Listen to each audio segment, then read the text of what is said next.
धुळ्यातील पांझरा नदी चौपाटीवर देवपूर पोलिसांची मोठी कारवाई। गावठी कट्ट्यासह सराईत गुन्हेगाराला ठोकल्या बेड्या। धुळे शहरात दहशत पसरवण्याच्या उद्देशाने बेकायदेशीर शस्त्र बाळगून फिरणाऱ्या एका सराईत गुन्हेगाराला देवपूर पोलिसांनी शिताफीने अटक केली आहे। शहरातील देवपूर भागातील एकता नगरकडे जाणाऱ्या पांझरा नदी चौपाटीवर ही धडक कारवाई करण्यात आली। सलमान खान जावेद खान वय 20 असे या अटक करण्यात आलेल्या आरोपीचे नाव असून तो विनापरवाना गावठी कट्टा घेऊन नदीकिनारी फिरत असल्याची गुप्त माहिती पोलिसांना मिळाली होती। या माहितीच्या आधारे सापळा रचून पोलिसांनी त्याला ताब्यात घेतले। त्याच्या अंगझडतीत 40,000 रुपये किमतीचा एक देशी गावठी कट्टा आणि 2,000 रुपये किमतीची 2 जिवंत काडतुसे असा एकूण 42,000 रुपयांचा मुद्देमाल हस्तगत करण्यात आला।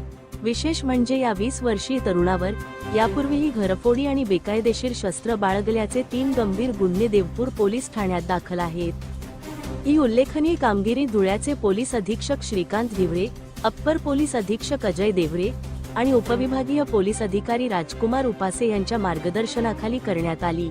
देवपूर पोलीस ठाण्याचे पोलीस निरीक्षक समाधान वाघ यांना मिळालेल्या माहितीवरून सहाय्यक पोलीस निरीक्षक Bibi Patil, Milind Sonawane, police head constable किरण मेहरुणकर, कैलास पाटील तसेच पोलीस कॉन्स्टेबल भटेंद्र पाटील, सौरभ कुटे, वसंत कोकणी आणि शुभम बोरसे यांच्या शोध पथकाने अत्यंत वेगाने हालचाली करत ही कारवाई केली। या प्रकरणी देवपूर पोलीस ठाण्यात गुन्हा दाखल करण्यात आला असून या गुन्ह्याचा पुढील तपास महिला पोलीस उपनिरीक्षक कल्याणी पाटील करत आहेत। धुळे क्राईम न्यूज साठी अब्दुल रहमान मलिक, धुळे।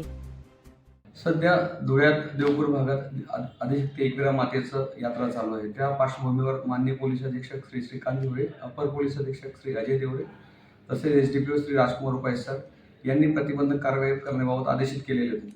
त्या अनुषंगाने आम्हाला एक गोपनीय माहिती प्राप्त झाली की एकता नगरकडे जाणाऱ्या रस्त्यावर नदी किनारी एक इसम हा त्याच्याकडे असलेले पिस्टल बिना परवाना तसेच काही कारतूस त्याच्याकडे आहेत। त्यानंतर आम्ही सदर बाबतीत ट्रॅप रचून सदर इसमाला पकडलं।